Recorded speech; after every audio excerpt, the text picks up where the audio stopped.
¿Qué tal, hermanos? Buen día. Faltaba grabar este mensaje acerca de sola eclesia. Los solas de la Reforma, pues son 5. Martín Lutero escribió 3: sola gratia, sola fide y sola escritura. Solo por la gracia, solo por la fe y solo la palabra de Dios. Pero luego otros reformadores añadieron otros 2: solus Christus y soli Deo gloria. Ya estudiamos eso. Además estudiamos algo que alguien añadió en este tiempo moderno: sola caritas, solo por amor. Y ahora estudiamos sola eclesia, solo la iglesia o solo a través de la iglesia o una sola iglesia. El pasaje para hoy es Mateo 16:30. Si usted busca en su Biblia, será de gran ayuda para ahorrar tiempo en este video. Mateo 16:30 hasta el 20. Sola eclesia es un pilar de nuestra fe, porque particularmente en este tiempo se hace necesario reflexionar en él. Por el individualismo extremo y el sentimiento anti-iglesia que se está volviendo cada vez más frecuente en el mundo. Miren, todos los seres humanos somos gregarios, nos gusta juntarnos. Para empezar, somos miembros de la raza humana. Ya de por sí formamos grupo, la raza humana, la familia de la humanidad. Pero aparte, algunas personas se unen a clubes, los clubes que ahorran dinero para salvar la ballena y las focas en no sé dónde, o los pingüinos de Madagascar, hay los grupos de motociclistas que son los shoppers, o los de un gimnasio, y los seres humanos nos gusta estar en grupos. Y eso de formar parte de un club es algo voluntario que la persona decide, pero ser parte de la iglesia de Cristo es un llamado de Dios para nosotros. Es trágico por algunas personas en su egoísmo, al no querer pertenecer a un grupo porque no les gusta integrarse o someterse a ciertas ideas. Algunas personas prefieren vivir de manera que según ellos son muy libres, como los que dicen: yo soy cristiano pero no pertenezco a ninguna iglesia, o sigo a Cristo pero no a la institución. ¿Qué les pasa? Cristo instituyó su iglesia. ¿O cómo pueden seguir a Cristo y no seguir a la iglesia? La Biblia dice que si andamos en luz, como Él está en luz, tenemos comunión unos con otros. Los que piensan así, que pueden amar a Dios pero no amar a la iglesia, es como una abeja que dice: yo soy abeja pero no tengo colmena. ¿Qué es una abeja sin colmena? Nada, se muere. De hecho, ese es un zángano y las otras abejas lo matan. Un cristiano sin iglesia es un soldado sin batallón, es una oveja sin rebaño, es un huérfano sin padres. Muchos creyentes se la pasan viviendo como sin entender que es importante pertenecer a la iglesia. Muchas personas no entienden o no valoran que Dios instituyó su iglesia y que es importantísimo para nosotros, para cada persona, pertenecer a esa iglesia. Somos miembros del cuerpo de Cristo, y cada uno es un miembro importante en el cuerpo. ¿O alguna vez se imagina usted a un hígado flotando por ahí solo? ¿O un ojo por ahí anda solo en el mundo? No, se imagina una oreja por ahí. Y luego le pregunta usted a la oreja: ¿cuál es tu cuerpo? Y que la oreja le responda: no, es que no creo en la institución. ¿Qué les pasa a los que piensan así? La oreja va a pegar al cuerpo, el ojo va a pegar al cuerpo, el hígado, el riñón, todos esos órganos son del cuerpo. Así cada miembro, cada persona debe estar unido en un cuerpo. Oiga, uh, es importantísimo que valoremos esto. El Señor Jesucristo creó su iglesia, que es su cuerpo, y ama a su iglesia. Y no solamente su cuerpo, también es su esposa. Y cuidado con eso. Tú no puedes decirle a un compañero tuyo: oye, me caes muy bien, pero tu esposa apesta. Tu esposa me cae muy gorda. No, no se lo puedes decir, aunque sea cierto.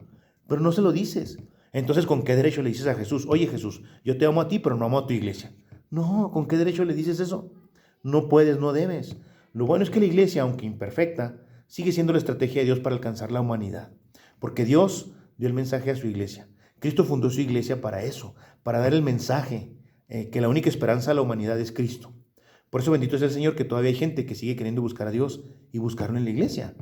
Si la iglesia tiene la respuesta para las preguntas trascendentales de la humanidad, la gente debería, a través de la iglesia, conocer a Dios. La iglesia es el cuerpo y la esposa de Cristo. Así es que la iglesia se torna en algo importantísimo, esencial para la vida de cada ser humano. El discipulado selectivo del Señor, y no me refiero cuando el Señor se apartaba me refiero cuando el Señor se apartaba con sus discípulos de toda la multitud y les dedicaba tiempo solamente a esos 12. En una ocasión, en su tercer retiro, el Señor se los llevó a un lugar, a una ciudad, para hacerles 2 preguntas. ¿Quién dice la gente que soy yo? ¿Y quién dicen ustedes que soy yo? Jesús hizo esa pregunta, y Pedro le responde. Pedro, siempre como buen alumno que era, Pedro le responde de una manera muy, muy interesante. Le dice: tú eres el Cristo, el Hijo del Dios viviente. Y entonces Jesús le responde también de una manera maravillosa: muy bien, Pedro, eso que tú dices no te lo reveló carne ni sangre, sino mi Padre que está en los cielos. Y sobre esta roca edificaré mi iglesia y ni las puertas del Hades prevalecerán contra ella.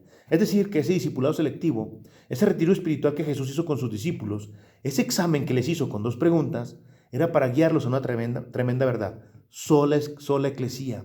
Quería guiarles a decirles, necesito que me ayuden, necesito que con ustedes formar una iglesia, una eclesía. Por eso es importante estudiar este pilar de la fe cristiana, sola eclesía, solo por la iglesia. Jesús le dijo, y yo también te digo que tú eres Pedro, y sobre esta roca edificaré mi iglesia, y las puertas del Hades no prevalecerán contra ella. Decir que no vas a la iglesia porque hay muchos cristianos falsos e hipócritas es tan absurdo como decir que no vas al gimnasio porque hay muchos que están fuera de forma. O decir que no vas al hospital porque hay muchos enfermos. Desde el origen del mundo, el Señor ha utilizado seres humanos en sus planes. Cuando creó a la raza humana, no solamente tomó barro y formó a Adán. Pudo haber tomado barro y formar a Eva, pero no. Ya tenía Adán y comenzó a usar a Adán. De una costilla de Adán formó a Eva. Dios siempre ha querido usar a los humanos. Dios usó a Moisés, a Abraham, a Isaac, a Elías, a Jacob. A todos ellos los ha usado. Y lo quiere hacer con nosotros. Para eso Cristo fundó su iglesia. La iglesia son los redimidos por la sangre de Cristo que se unen con un propósito santo. El propósito santo es cumplir con la gran comisión, haciendo discípulos en todo el mundo, proclamando el evangelio, enseñando la palabra, sirviendo al prójimo, conviviendo en amor, adorando a Dios en todas las cosas hasta mostrar el carácter de Cristo. En la iglesia no somos perfectos, pero estamos en el camino de la perfección. No hemos llegado a la meta, pero estamos en el proceso de alcanzar la meta. No somos santos perfectos, pero no somos santos porque nunca pecamos, sino porque siempre nos volvemos a levantar, porque nos arrepentimos y venimos con Dios y volvemos a comenzar.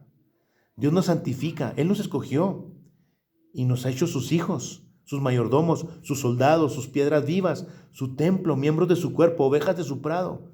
Lo que nos integra a la iglesia, los que no se integran a la iglesia pueden acusarnos de que somos imperfectos, porque sí lo somos, pero no pueden acusarnos de no tener una meta o un proyecto de vida o una misión o un Señor, un Salvador al que obedecemos. Los que se han ido de la iglesia pueden acusarnos de hipócritas si quieren, de incongruentes si gustan, pero no pueden acusarnos de cobardes, inconstantes, infieles y malvados. No pueden. Los que son de la iglesia siguen luchando contra el mundo, siguen unidos al cuerpo, siguen ofrendando su vida para que los planes de Dios se cumplan. Y un día seremos perfeccionados por completo. Mientras tanto, desde nuestra imperfección, somos instrumentos del perfecto Dios. Así es que Cristo fundó su iglesia en la tierra con humanos. Así que la iglesia es terrena. No es del mundo, pero está en el mundo. Es la agencia del reino de los cielos que tiene la misión trascendente de compartir y modelar la única esperanza de la humanidad. El Señor fundó su iglesia, sola eclesía, solo la iglesia. Es un pilar de nuestra fe y nos presenta enseñanzas fundamentales. La salvación incluye nuestra incrustación, nuestra integración o inmersión en la iglesia. La Biblia dice, entre nosotros unos son judíos y otros no lo son.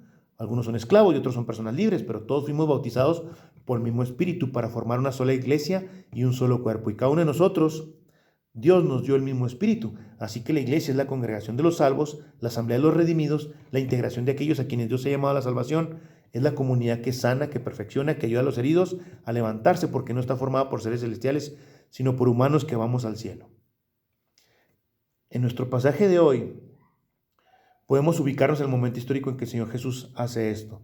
Los lleva a una ciudad diferente, una ciudad que es pagana, a una ciudad que es completamente idólatra. Y ahí, en medio de toda esa idolatría, les pregunta, ¿quién dice la gente que soy yo? ¿Y quién dicen ustedes que soy yo? ¿Qué está tratando de hacer Jesús? Está tratando de decir, ¿se identifican conmigo?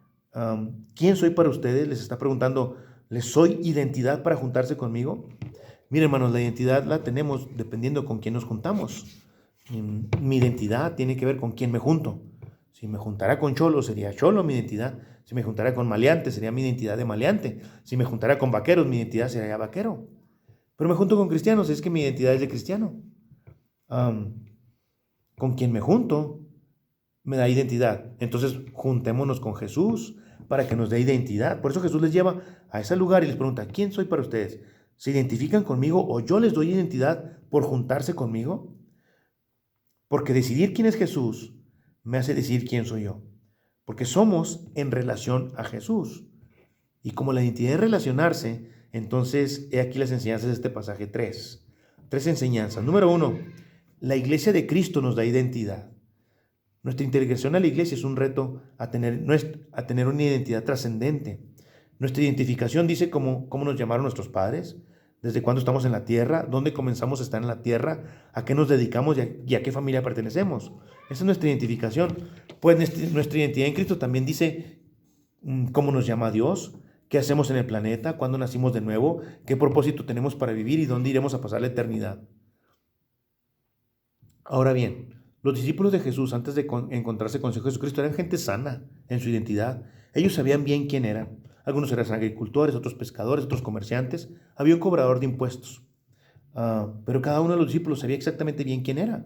No tenían problemas de identidad, pero tampoco tenían una motivación que les cautivara sus conciencias, que le diera significado a su vida. No lo tenían. Aunque eran judíos piadosos y llevaban en su corazón la esperanza de que el Mesías apareciera, de pronto estos hombres muy sanos en su identidad, de pronto se encuentran con un hombre, con Jesucristo, que les impresiona, les revoluciona su mundo, su filosofía, sus conceptos religiosos, sus valores morales, sus principios para relacionarse, su política, su economía, su ecología, los revolucionó todos.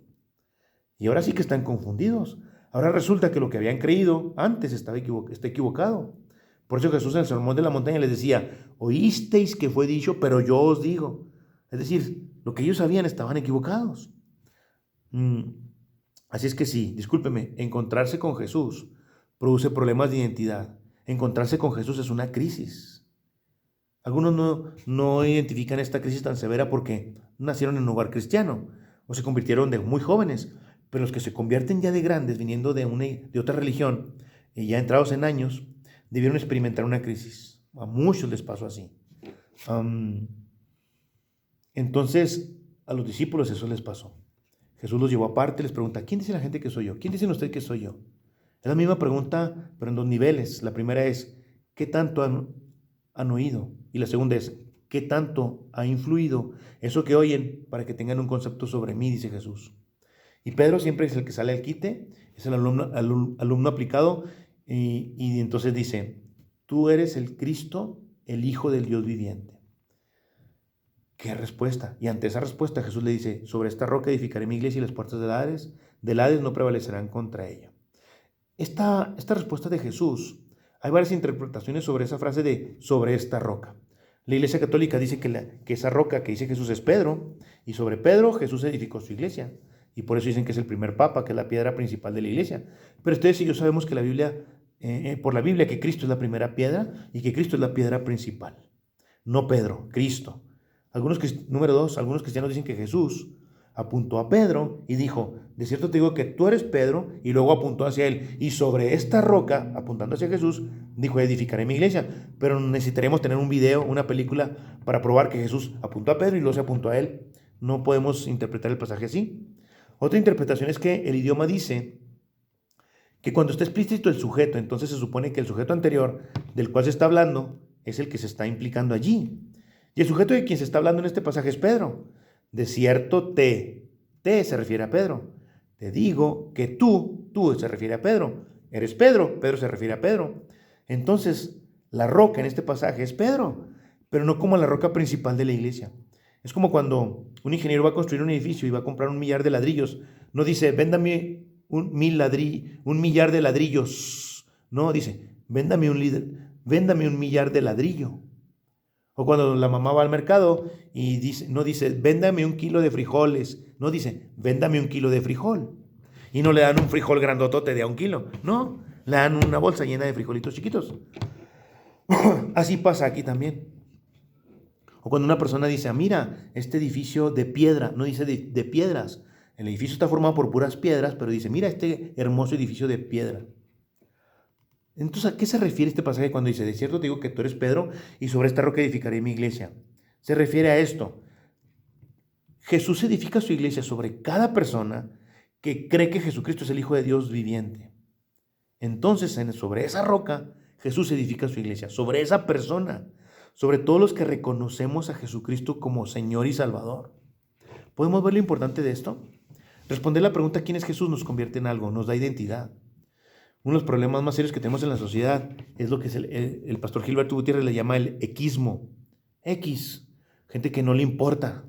Equismo es cuando a todo respondes X. Se refiere a la inconsciencia, a la indiferencia. Es esa superficialidad y desfachatez con los que tratamos los temas importantes de la vida. Cuando te dicen, hermano, no tome tanto refresco, le puede hacer daño. Y respondes, X, de algo nos hemos de morir, ¿no? O cuando te dicen, hijo, no veas tanta televisión, tienes trabajo que hacer. X, al rato la hago. Hermano, cuidado con ese canto cristiano, lo que dice no tiene base bíblica. X, pero habla de Dios, ¿no? Hermano, no leas ese libro, puede contaminar tu vida. X, me divierte mucho. Defendamos la vida en el vientre de la madre y la identidad sexual. X, no seas tan exagerado, hay que tener tolerancia. No escuches falsos profetas y falsos apóstoles. Y responden, X, salen en el canal cristiano, ¿no? No veas programas que contaminan tu vida. X, todo el mundo lo hace. Qué triste esa enfermedad del equismo. Qué grave enfermedad es no tomar en serio las cosas más serias de la vida. Esa dejadez, eso hace posible los malos hábitos en nuestra vida. El equismo es una estrategia de autodestrucción, es un suicidio moral, es un acto de cobardía, es una irresponsabilidad de no tomar en serio las cosas que son de Dios. Así es que Jesús tomó muy en serio el asunto de la iglesia. Los apartó para darles un discipulado a otro nivel. Los guió a identificarse con Él para formar su sola eclesía, su sola iglesia. Número 2. La iglesia de Cristo nos da un proyecto de vida eterno. Nuestra integración a la iglesia es un reto de contrastar, es un desafío a ser diferente. Miren, el Señor escogió un sitio multicultural. Esa ciudad se llamaba Cesarea de Filipo. Era en honor al César, había un templo grandotote donde se adoraba a César. Y había muchos templos que se adoraba a Baal. Era un lugar muy idólatra. En ese lugar tan idólatra, Jesús lleva a sus discípulos y se levanta en medio del lugar tan significativo y les dice, oigan, seres humanos, denle espalda a todo eso, a toda idolatría, a toda falsedad, a toda religiosidad y síganme a mí. Crean en mí y solo en mí, sola eclesía. Nadie debería decir X a esas X son ideas religiosas. No, no es X. Decidir quién es Jesús para ti es lo más importante. ¿Quién dices que es Jesús? ¿Quién es Jesús para ti? Cuando podemos contestar correctamente esta pregunta, nos encontramos con el fundamento de nuestra identidad. Entonces, cuando yo sé quién es Jesús, entonces ya sé quién soy yo. No soy Fernando Moreno solamente, no. Soy un hijo de Dios, soy un discípulo de Jesucristo, soy un mayordomo del Todopoderoso, soy un soldado del ejército de la fe, soy una oveja de su rebaño, tengo una identidad en Cristo. Jesús dijo, sobre esta roca edificaré mi iglesia y las puertas del Hades no prevalecerán contra ella. Ser iglesia es una identidad que nos distingue de cualquier otro credo, una identidad gloriosa en medio de cualquier contexto religioso, político o filosófico. Y somos diferentes. Vivimos en una sociedad inmersa en el engaño de la nueva era. Una sociedad donde la religión más popular es la mezcla de cristianismo deteriorado con un paganismo moderno. Vivimos en una sociedad que se enfila hacia la formación de una religión universal, tiránica, intolerante contra el cristianismo, peligrosamente popular. Qué triste. En nuestra ciudad, no vamos lejos, aquí en nuestra ciudad hay lugares donde hay culto a la muerte, esoterismo, religión oriental, parapsicología, brujería, cartomancia, tarot, santería, espiritualismo. Pero lo más triste es que hoy podemos encontrar en nuestra ciudad iglesias evangélicas que en sus puertas luce una bandera multicolor mostrando su identificación con el movimiento LGBT. Qué triste eso. Qué mal. Así es que tú eres el Cristo, el Hijo del Dios viviente. Si esa es nuestra respuesta, entonces somos una roca en la que Cristo edifica su iglesia. Y número 3 y último, la iglesia de Cristo nos da un sacerdocio. Nuestra integración a la iglesia nos convierte en instrumentos de contacto, embajadores, puentes, es decir, sacerdotes. Esta es una verdad tan importante en la Biblia que muchos teólogos opinan que debería ser una sola de la fe. Nosotros le llamamos el sacerdocio de cada creyente. Es una doctrina fundamental. Y algunos dicen que debería ser un sola sacerdocio. Porque sola eclesía, todos los creyentes tenemos la responsabilidad, o mejor dicho, la oportunidad de ministrar, es decir, compartir vida a otros. Jesús le dijo a Pedro, lo que atares en la tierra será atado en el cielo, y lo que desatares en la tierra será desatado en el cielo. Y algunos neocarismáticos se creen con poder y dicen que Dios les dio el poder para poder atar y desatar, y que si perdonan a alguien aquí en la tierra será perdonado ahí en el cielo, y si no lo perdonan aquí, tampoco podrá ser perdonado ahí en el cielo. Pero está mal interpretar el pasaje. Esa es una frase que usaba un gobernante cuando enviaba un embajador. Quiere decir que le da autoridad en su representación. Así que Cristo está usando una metáfora para decirnos que somos sus representantes aquí en la tierra.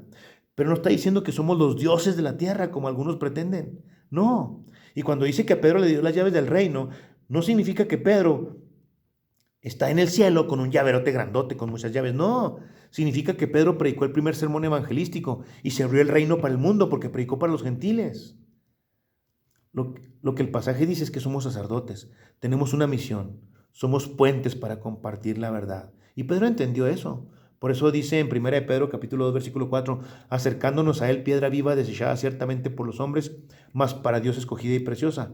Vosotros también, como piedras vivas, sed edificados como casa espiritual y sacerdocio santo para ofrecer sacrificios espirituales aceptables a Dios por medio de Jesucristo. Es decir, Pedro entendió que Cristo es la piedra principal y angular, pero también nos incluye a nosotros como piedras que estamos formando el edificio de Dios. Todos somos piedras. Continúa diciendo el versículo 9, mas vosotros sois linaje escogido, real sacerdocio, nación santa, pueblo adquirido por Dios, para que anunciéis las virtudes de aquel que os llamó de las tinieblas a su luz admirable. Todos somos piedras vivas, los cristianos. Si creemos en Cristo, somos la clase de piedra con la que Cristo edifica su iglesia. Y por causa de eso somos sacerdotes, es decir, instrumentos de Dios para ministrar a otros. Todos somos ministros, es decir, todos somos mayordomos. Le administramos a Dios la multiforme gracia que Él nos muestra. Qué maravilloso. Sola Eclesía nos da un sacerdocio. Sola Eclesía nos da privilegio. Ahora, solo hay uno que puede llamarse el sumo pontífice, el sumo puente, el más grande puente, el sacerdote principal, Jesucristo. Pero todos los discípulos somos sacerdotes porque constituimos un puente por donde la gente puede llegar al Evangelio. Nosotros no salvamos a las personas, pero la gente va a encontrar el Evangelio a través de nosotros, los sacerdotes, los puentes de Dios. Así que la iglesia nos da identidad, la iglesia nos da un proyecto y la iglesia nos da un sacerdocio. Hay un desafío para nosotros, un desafío a ser iglesia. Es un desafío a tener una identidad sana, a ser parte del proyecto trascendente y ejercer un sacerdocio. Cuando nos referimos a los personajes bíblicos, decimos el apóstol Pablo, el rey David, el profeta Elías, es decir, su nombre no va solo, va acompañado de otra palabra que tiene que ver con su relación con Dios. Yo creo que así nosotros debemos de considerarlo seriamente. Qué lástima que nuestra cultura, aunque la gente está buscando grupos, no busca o no valora a la iglesia como el grupo al cual pertenece. Pero ustedes y yo sí tenemos identidad. Y decimos, aquí está el hermano fulano, la presidenta del grupo perengana, el director del ministerio mengano, el diácono agramano, el maestro grimano. Es decir, tenemos identidad por lo que hacemos con nuestra relación con el Señor y eso es maravilloso. Eso es hermoso. Hermanos, seguir a Cristo es un desafío a integrarnos a un proyecto llamado iglesia. Si aceptamos el desafío, nos convertimos en alguien con identidad. Discípulos de Jesús, cristianos, santos, mayordomos, súbditos del reino, siervos, diáconos, maestros, pastores, sacerdotes, miembros de la iglesia. Entonces el desafío es maravilloso. Atrevámonos a ser iglesia, atrevámonos a ser sola eclesía. Y usted dice, pues ya soy. Sí, intégrese más, participe más, ame la iglesia, participe en la iglesia. Ser parte de la iglesia es un honor que tenemos. No la menosprecie, no la minimice. La iglesia es importante. Seguramente los líderes espirituales le hemos fallado muchas veces. Yo le fallaba a todos ustedes muchas veces. Pero no desprecie la iglesia por eso. No desprecie al cuerpo de Cristo. La iglesia se merece su respeto y se merece que usted participe en la iglesia. Es un honor tener una iglesia. Hay gente en otros países que no pueden tener una iglesia. Nosotros sí. Amemos la iglesia, valoremos la iglesia. Somos el cuerpo de Cristo. Sola eclesía. Nos da identidad, nos da una misión, nos da un proyecto de vida. Sola eclesía. Qué maravilloso ser parte del cuerpo de Cristo. Es un honor, es un privilegio. Amemos eso. Amemos a Dios con todo nuestro corazón y sirvámosle a través de la iglesia. Deseo de todo mi corazón que nos bendiga, hermanos. Sigamos adelante. Hasta pronto.